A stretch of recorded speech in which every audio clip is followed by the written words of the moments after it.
Hi, everyone, and welcome to 703, the end of a way of life, your 703 lesson in history, part A, U.S. history part A. This is the third instructional video in a row that you guys will be listening to before you complete your first quiz in Unit 7, the 703 quiz that will cover all three of these lessons, 701, 702, and 703. This particular lesson is covering pages 475 to 485. There is a reading guide with this lesson and an online activity for you to complete. There are chapter highlights as well to go over, and the quiz that you will be completing right after you finish this lesson. You'll notice that your activity is right here, your online activity is right here in your course, and your reading guide is right here for you to download. I recommend that you download and save the reading guide to your computer now and pause the recording so that you have your reading guide to help you stop and pause the recording. You can write in your answers there as you go, and it will help you identify key information that you do need to know for the quizzes and for the eventually the final exam. Okay, so let's take a look here at pages 475 to 485 and then come back to our online activity. Your lesson for today does start on page 475, and it talks about the struggles of the Native Americans. We've seen as far back as when the first uh, explorers came to North America how the Native Americans were frequently pushed off their land, or at least came into conflict with the colonists in North America. It first started with the very early English colonies, and as the English colonies grew and the American Revolution came and went, settlers moved up to and then over the Appalachian Mountains as the territory of the United States expanded. We saw under General Jackson how through the Trail of Tears, under President Jackson, the Indians in the southeast of the United States were moved into what is now Oklahoma Territory.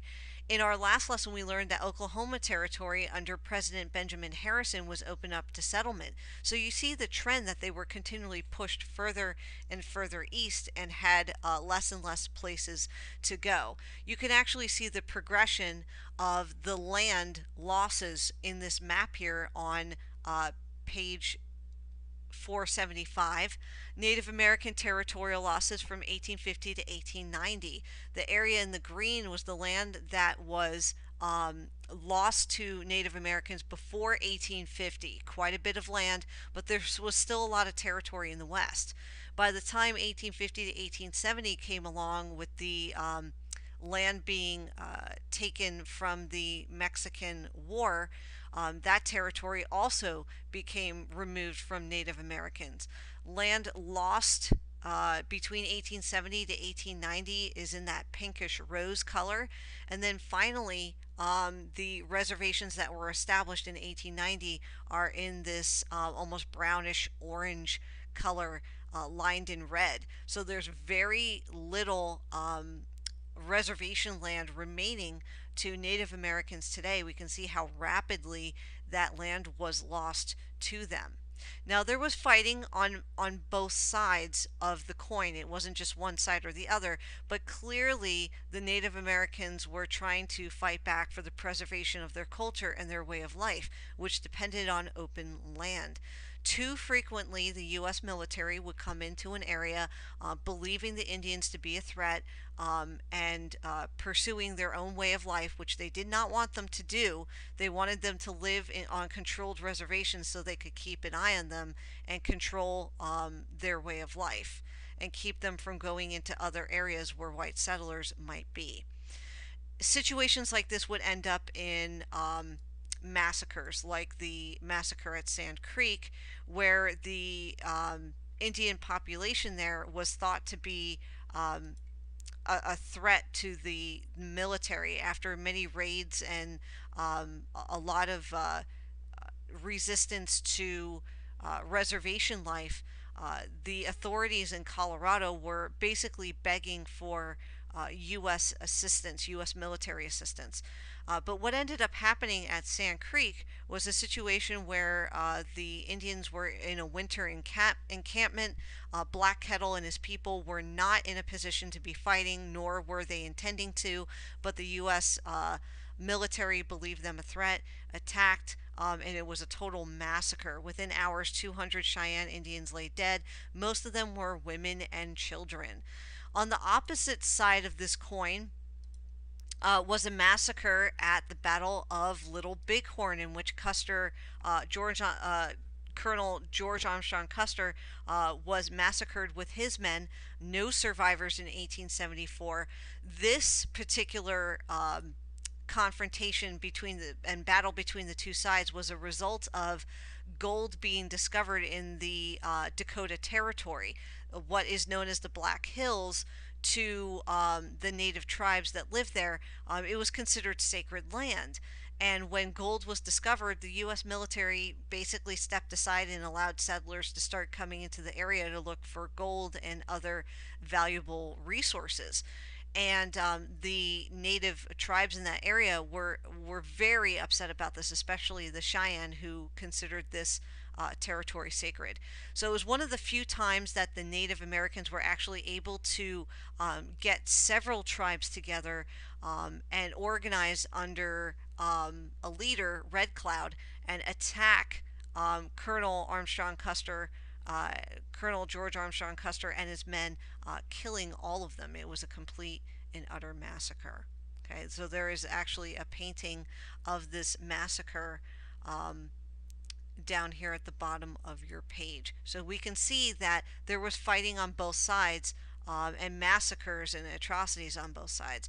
But the way of life for the Native American Indian was slowly becoming destroyed. They were being forced to live on reservations and not on open land. They did not feel that people owned the land, they just used it and needed to live in harmony with it. One of the things that the Plains Indians relied on most heavily was the buffalo, and the buffalo hides and um, the pelts of the buffalo were frequently sold back east, while the rest of the animal was basically put to waste by white hunters. Whereas Native Americans would use every bit of the buffalo. If you guys remember back to the beginning of Unit 1 in our course material, we learned how the tribes in certain geographical areas would rely on the animals and the plants in their areas for their way of life. The buffalo was the essential part of that.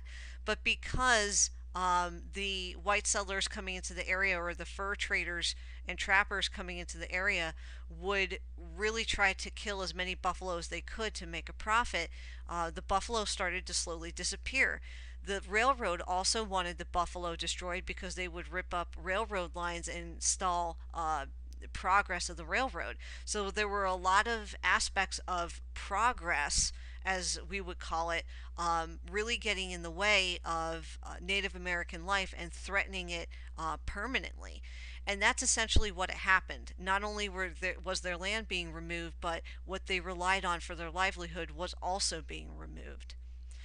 The government's policy towards the Indians changed over time. We can definitely see here that there was pretty consistent violent incidents between the Native Americans and the U.S. government, as the U.S. government was trying to force them onto reservations. So the first policy was this idea to round them up and get them on reservations. They could live how they wanted as long as they stayed there.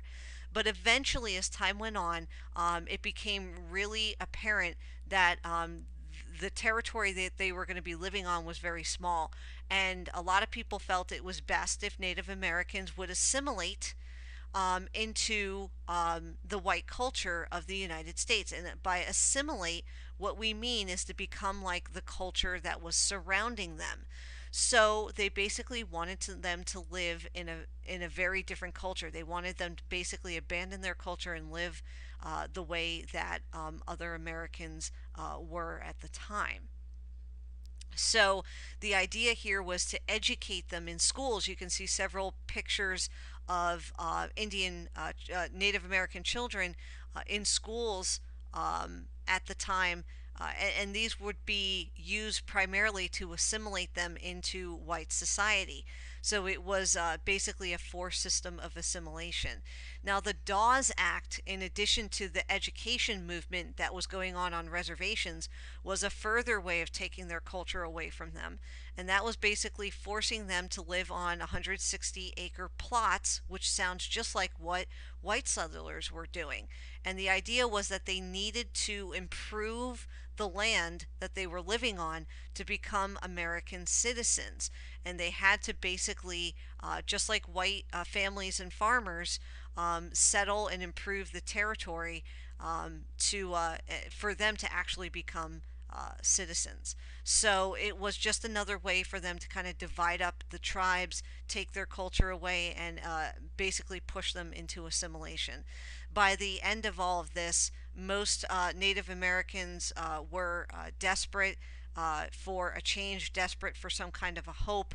And there was a Paiute shaman named Wavoka that came up with something called the ghost dance. And the ghost dance really scared a lot of people looking in from the outside. The Native Americans were doing this as a dance of hope. The shaman had a vision that the Indian dead, the Native American dead that were killed during these wars with the U.S. Military would come back and help them rise against the U.S. Army and the white settlers that had put them in this situation. But it didn't work out that way. Just like much else that was in the West, it would disappear for the most part, even though Native Americans hold on to their culture very tightly now, and we really try to get as much about this culture preserved as is possible. Much of it has been lost over the years. Now, frontiersmen that experienced the West would try to preserve it as well. Men like Buffalo Bill Cody, William F. Cody, became known as Buffalo Bill and would bring his Wild West show to the rest of the world, trying to show them what it was like. But the realism of the West was very different from what people tried to show it as. The romanticism of the West was really not what people thought it was. The idealistic West was not the reality. And that's just how it was. The cowboy that we know today isn't the cowboy that we see in films and on TV, and it's just very different. And that's actually the focus of your online activity for 703. It's an activity going through several myths or facts about the West, and you need to determine which one it is. For example, this first one that comes up is a statement that says the West was a violent and lawless place, with shootings and lynchings commonplace in most towns. That one's actually fictional. There was usually some form of law enforcement set up pretty quickly, even when they were only territories, and most people didn't carry a gun around and have lawless justice. There was a pretty good system in place. This one says most cowboys were extremely accurate with their guns and often practiced shooting off of tin cans and fence railings. Fictional. Fictional. That didn't happen. Most of the cowboys did not need their gun. They used more items that were useful to them. They frequently didn't come across people they needed to use guns on. They were very isolated. They used ropes. They used their stirrups. They used their hat was their and bandana was their most useful form of equipment when out on the trail. Let's do one more together. The enthusiasm many people felt when embarking on their adventures out west, whether mining, farming, or working as a cowboy, soon faded when the reality of life on the frontier set in. That one would be factual. Yes, the life on the trail was definitely more harsh. You can go through quite a few more of these to learn about the realities and myths of the Old West as you complete your lesson. Remember that Chapter 20 has highlights here at the end. It's going to go over all the major information that you've covered here in Chapter 20, which was covered in Lesson 701, 702, and 703, which means it's quiz time. So go through these highlights, make sure you know these very well, make sure you've completed your reading guides, most of which we've gone over in these instructional videos. That will get you prepared for the first quiz for 703. So once you've completed listening to these recordings, go into 703 quiz right here down at the bottom, and you'll be ready to take your quiz after listening to this. Good luck on your quiz, and let me know if you have any questions.